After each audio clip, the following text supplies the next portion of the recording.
Сәлем достар, бүгінгі видеода біз сіздермен ұлттық киіміміздің 3-ші бөлігін тігетін боламыз. Ол бізді астыңғы бөлігі, яғни шалбары.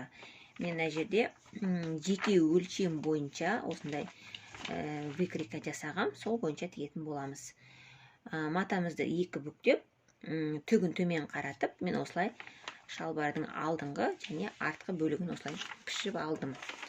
Міне мына жерде беліне бірден резинкаға осындай 5-6 сантиметр қалдырсаңыз болады.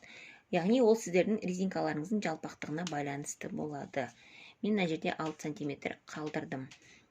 Және де астыңғы шалбардың балағының тігіске де осынша қаншалықты керек, ұзындығы соншалықты қалдырасыздар. Мен тігіске артығымен қалдырдым 3-4 сантиметр. Екі қайыр тіккенге. Осылай детальдарымызды дайындап аламыз. Одан кейін біріктіретін боламыз.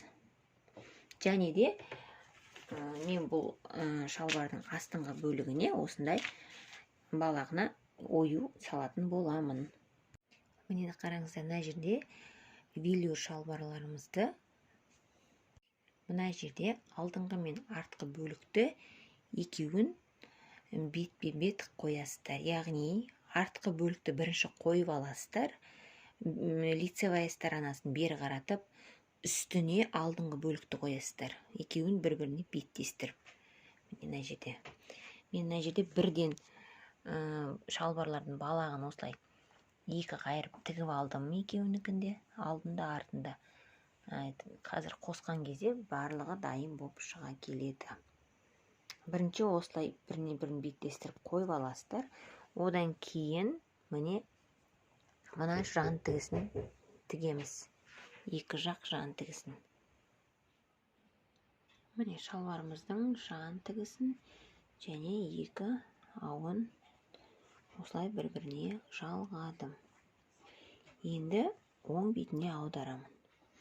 Міне осылай оң бетіне аударып алғаннан кейін енді ауын қосамыз. Ол үшін мына екі ауындағы тігісін алып осылай бір-біріне келтіреміз. Одан кейін алдыңғы бөлігі мен артқы бөлігін осылай бір-біріне ине қадап қоса саламыз. Ауынның тігістерін бір-біріне келтіріп аласыздар. Міне осылай. Содан кейін әрқайсысын әр жаққа инемен қадап аламыз. Міне осылай мысалы көріп тұр. Алдыңғы бөлігі. Ине қадап аламыз.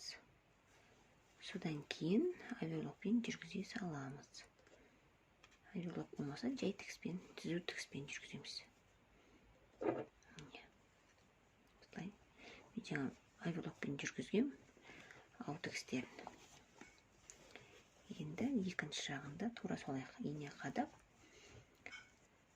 одан кейін барып тігіс жүргіземіз. Сонда біздің шалбарымыздың ауы бәрі жиналған болады.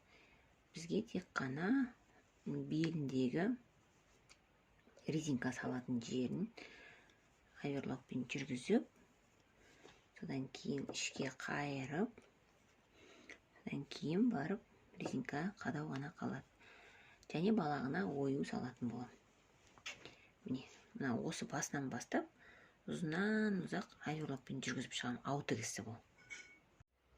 Міне достар, біздің тапсырыс берген шалбарымыз дайын. Қараңыздар, балағына мен осылай ою жабыстырдым.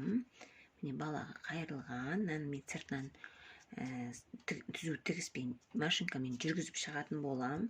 Өйткені кіле ашылып қалуы мүмкін. Міне шалбарымыз осымен дайын. Камераға сыймағандықтан мен осылай сіздерге көрсетіп жатырмын. Беліне келетін болсақ, белін мен жаңа бірінші оверлокпен жүргізіп алдым мына жерді. Содан кейін ішіне қарай 2,5 сантиметр қайырым. Өйткені ол біздің резинкамызға байланысты қалыңдығын, жалпақтығын аласыздар. Мен 2,5 сантиметр қайырып, одан кейін сыртынан осылай түзу тігіс жүргіздім. Менде тапсырыс беруші балақай, кішкентай томпақ бала. Сонымен біздің осындай әдемі комплектіміз дайын болды. Фотоотчетта суретін жақсылап сіздерге жіберетін боламын. Қараңыздар, қандай әдемі.